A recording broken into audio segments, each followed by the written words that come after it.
The moment she said it, I froze. No kiss, no hug, no intimacy, nothing. She said it so coldly, like she was talking about the weather. Not a flicker of hesitation. Not a hint of warmth. Just those words hanging in the air like an invisible wall between us. I stared at her, half expecting her to laugh and say she was joking. But she didn't. She turned back to her phone and scrolled like I didn't exist. So I said, quietly but clearly, "All right then. No money, no help, no attention." You could have heard a pin drop. Now, before anyone jumps to conclusions, let me tell you.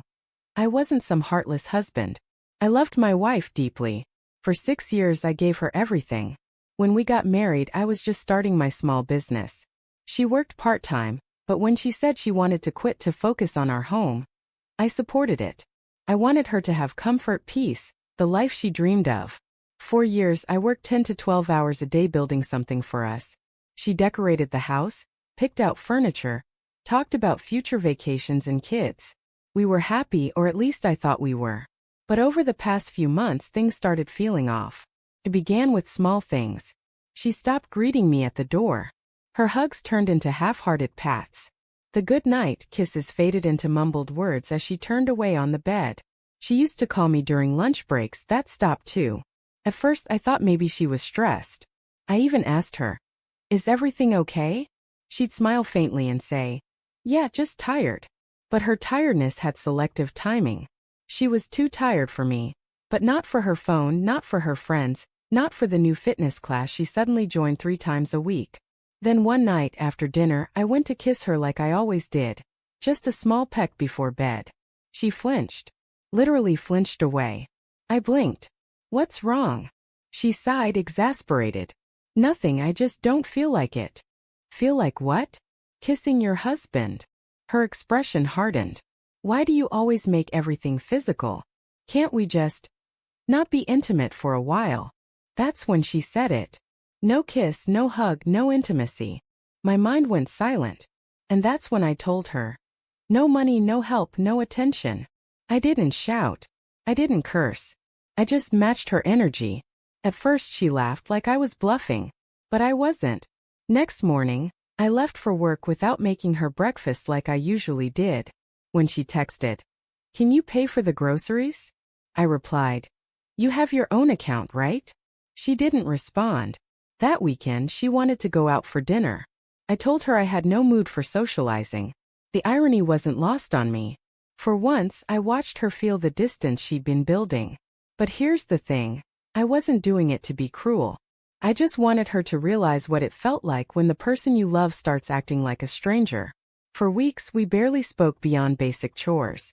She still went to her fitness classes, though I started noticing something strange. She'd dress up more for those than she ever did for our dates. New perfume, new gym clothes, a glow on her face that didn't come from working out. I'm not stupid. One evening she came home late, 10 p.m., saying her class ran long. I just nodded, pretending to believe it. But that night, when she was in the shower, her phone lit up on the table. A message from someone saved as Ava Yoga.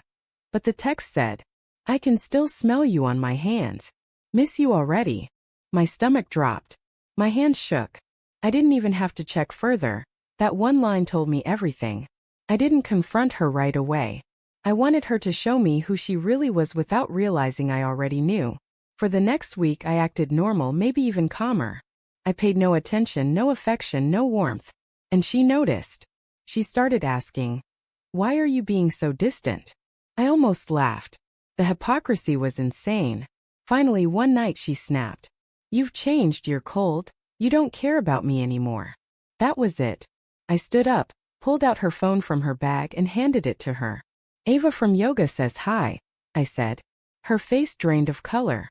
She went silent. No excuses, no tears, just silence. That silence told me everything. I walked to the kitchen, poured a glass of water and said, "So that's why no kiss, no hug, no intimacy, huh? You were saving it for someone else." She stuttered. "It's not what you think." "Then what is it?" "You tripped and fell into his hands." That night, she packed a small bag and left. Not a word. Just the sound of the door closing. The next morning, I found her wedding ring on the dining table. I sat there for a long time just staring at it. It hit me. All those years of loyalty, love, effort, reduced to a shiny circle of metal. I didn't chase her. I didn't call. I just went on with life quietly. It hurt like hell. But sometimes silence is the loudest revenge. A month later, I got a message from her. A long paragraph about how she'd made a mistake, how the guy wasn't serious, how she wanted to come home. I replied with one line. No love, no loyalty, no return. She read it. Never replied. Funny thing, I used to think losing her would break me. But it didn't. It freed me. I learned that affection is a two-way street, not a favor you beg for. You can't force someone to hold you, to want you, to love you. And if someone ever says no kiss, no hug, no intimacy, maybe it's time to stop giving them your everything too. Because love isn't about proving your worth to someone who's already stopped seeing it.